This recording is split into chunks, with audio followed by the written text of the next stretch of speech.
جویل لطیف صاحب، یہ آپ کی جو پارٹی ہے وہ جو الزام پہلے لگاتی تھی کہ جی نواز شریف صاحب کو زہر دینے کی کوشش کی جا رہی ہے، اب وہی الزام تحریک انصاف لگا رہی ہے کہ بشرا بی بی صاحبہ کو زہر دینے کی کوشش کی جا رہی ہے، تو کوئی انویسٹیگیشن تو ہونی چاہیے۔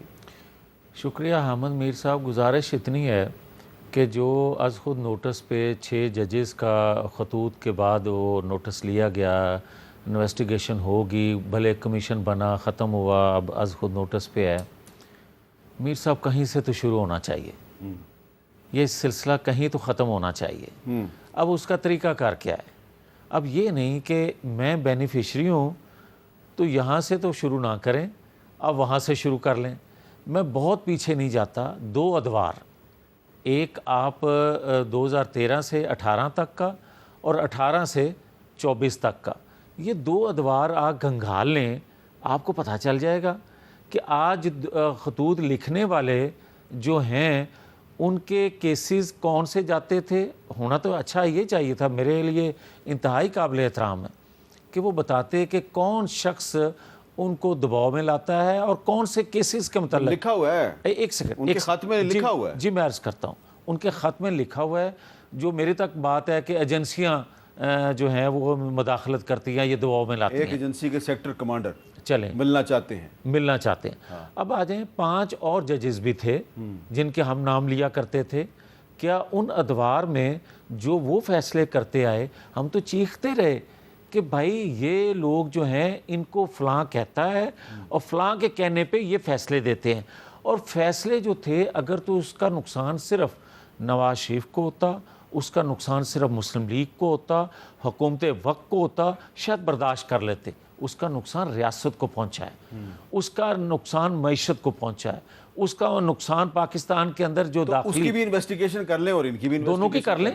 اور دونوں کی میر صاحب کرنے سے آپ کا یہ پھاٹک بند ہو سکتا ہے. اگر آپ ایک کا کریں گے اور دوسرے کا نہیں کریں گے، لوگ اعتماد نہیں کریں گے.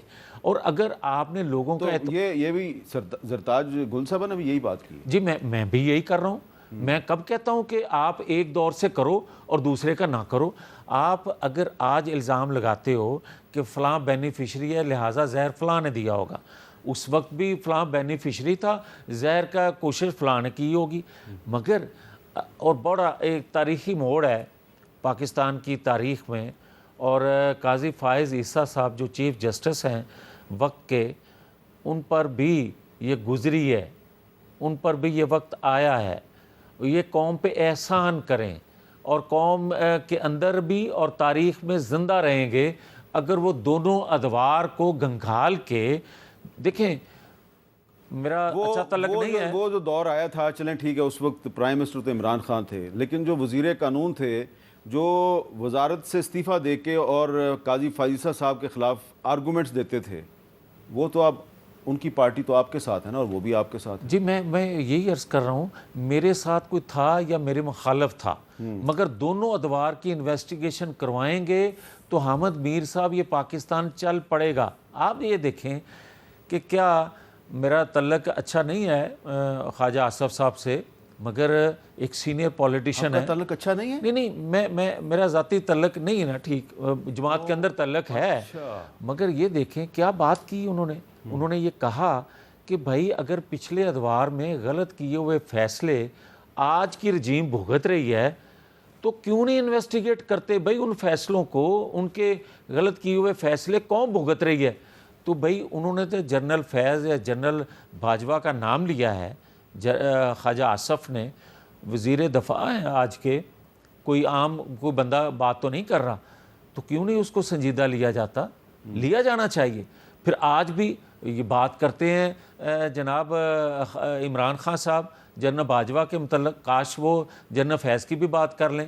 کاش آج انہوں نے کہا ہے، عمران خان صاحب نے جو گفتگو کی ہے کہ اگر فیض پہ کوئی الزام ہے تو اس کی بھی انویسٹیگیشن ہونی چاہیے. دیکھیں یہ ہے اصل بات.